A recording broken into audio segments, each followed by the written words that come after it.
Persuasion, the art of convincing others that what you want is the best for them. Magicians use it for wonder, politicians for influence, and tyrants for dominance. But one group mastered persuasion to change the course of history and turn certain death into unexpected comebacks. 3 persuasive keys that unlock any situation and give their master the power to achieve anything they desire. But here's the thing, once you learn to use them, the world will change. Every decision, every relationship, every opportunity will look completely different. The only question is, are you ready to use them? Because once you do, you will have the power to shape the world.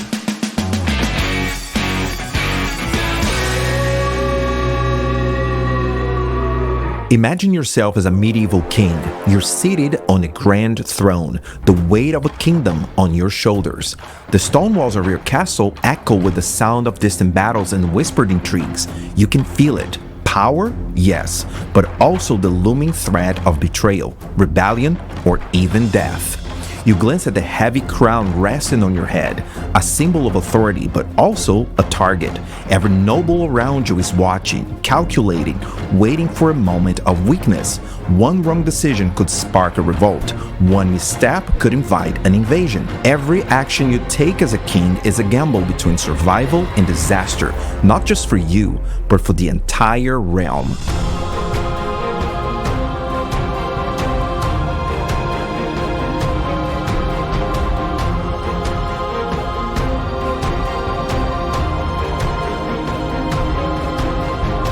The alliances you make, your ability to negotiate, and the symbols of influence must be wielded with precision. Fail to persuade those around you, and your throne could be overthrown. Your kingdom could crumble.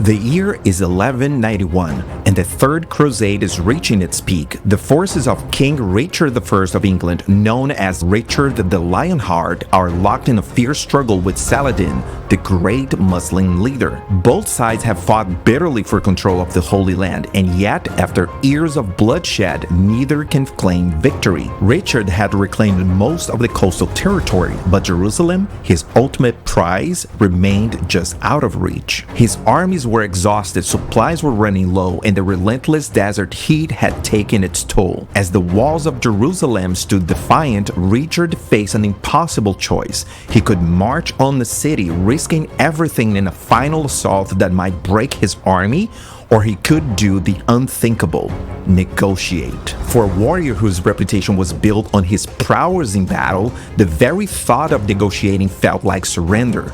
But Richard was not just a warrior, he was a king. And a king knows that power is not just won on the battlefield, it's maintained through strategy.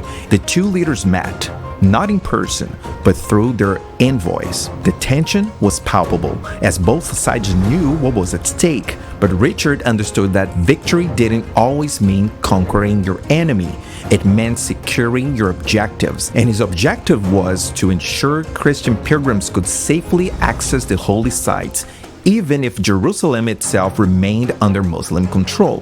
He offered Saladin something no amount of bloodshed could guarantee: stability. In 1192, the Treaty of Jaffa was signed. Under its terms, Jerusalem would remain in Muslim hands, but Christian pilgrims were granted safe passage to the city, a guarantee that the Christian faith would endure in the Holy Land without further bloodshed.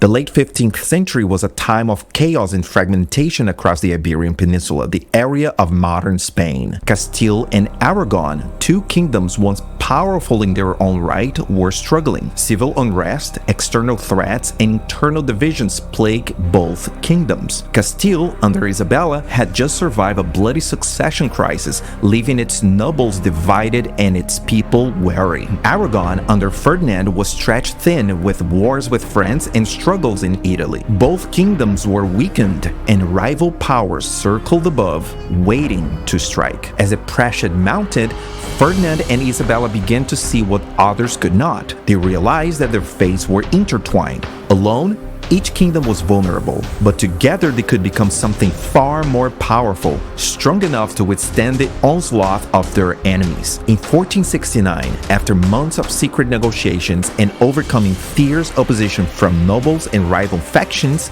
Isabella and Ferdinand's marriage was finally formalized in a quiet ceremony in Valladolid. Their alliance didn't just stabilize Castile and Aragon, it transformed Spain into a formidable power.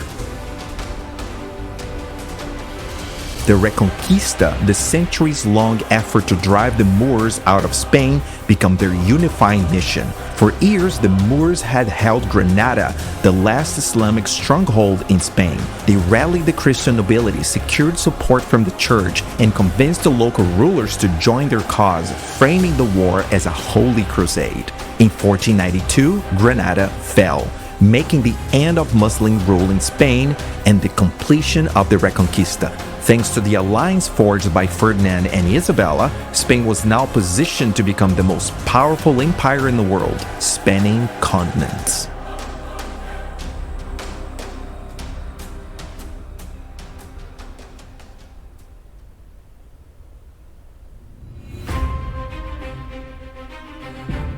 The late 8th century was an era of turmoil and fragmentation in Europe. The Roman Empire had long since fallen, leaving a fractured continent where warlords and kings fought for dominance. Kingdoms rose and fell with alarming speed, and loyalty was currency more valuable than gold. At the heart of this chaos was Charlemagne, King of the Franks. His military prowess has expanded his empires from the Pyrenees to the Alps, but with expansion came instability. His armies could conquer lands, but they couldn't be everywhere. He needed something more. A way to make his presence felt across vast distances, to give his subjects a reason to believe they were part of something larger. In those days, the Christian faith had done what no kingdom or empire had managed to achieve since Rome. It spanned borders, transcended languages, and united people under a common cause, stretching into the hearts and minds of the people. What his empire needed was not more soldiers, it was a symbol so powerful, so universally recognized that it could unite his fragmented territories under one banner. On Christmas Day in the year 800, the streets of Rome buzzed with anticipation. Inside the Grand Hall of St. Peter's Basilica stood Charlemagne, King of the Franks, but he did not arrive in the majestic armor of a conqueror. He walked into the sacred space wearing a humble garb of a pilgrim. Charlemagne moved forward slowly, the steps of a penitent. The king knelt before the pope, his head bowed, not a ruler, a servant of something greater. The pope raised the crown high for all to see, and then placed it upon Charlemagne's head. Long live the penitent king.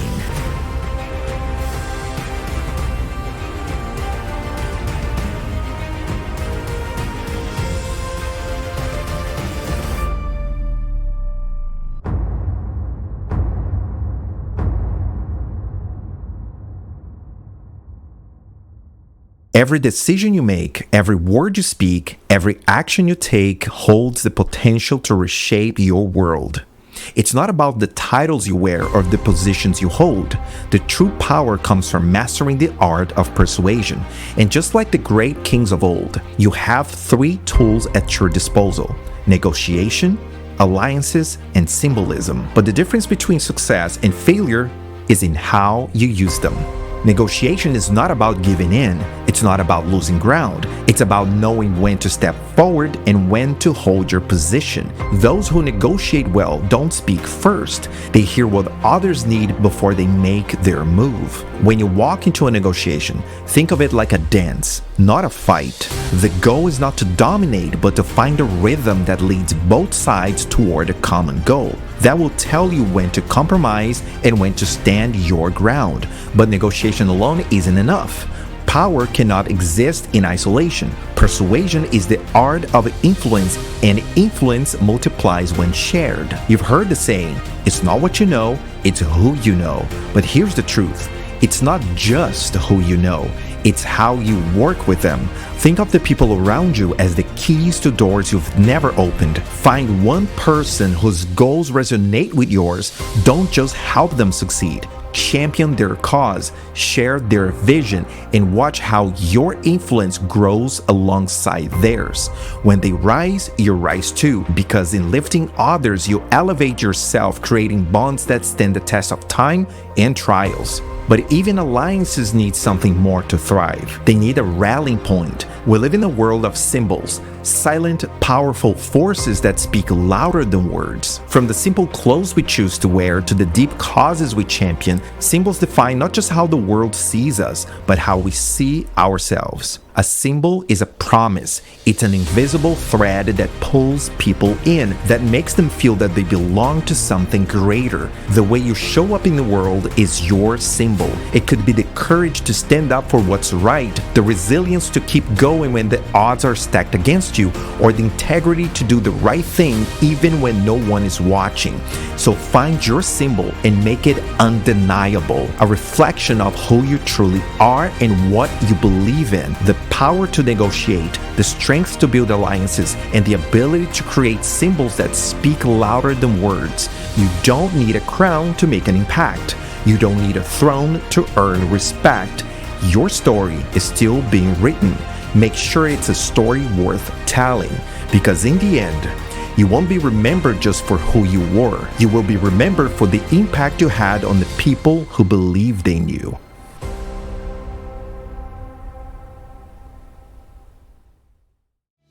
And there you have it, the 3 persuasive techniques of ancient kings. Remember, the ability to negotiate what you want, the power of building alliances that lift others, and the art of creating symbols that inspire belief are timeless persuasive keys. Master them and you won't just navigate the world, you will shape it. Make sure you grant your lifetime access to our free workbook, See, Think, Do, Care Sales Blueprint, to take decisive steps toward a new persuasion paradigm, and subscribe to don't lose any new upcoming content to shift your thinking, sharpen your skills, and amplify your impact. Until then, become your brand.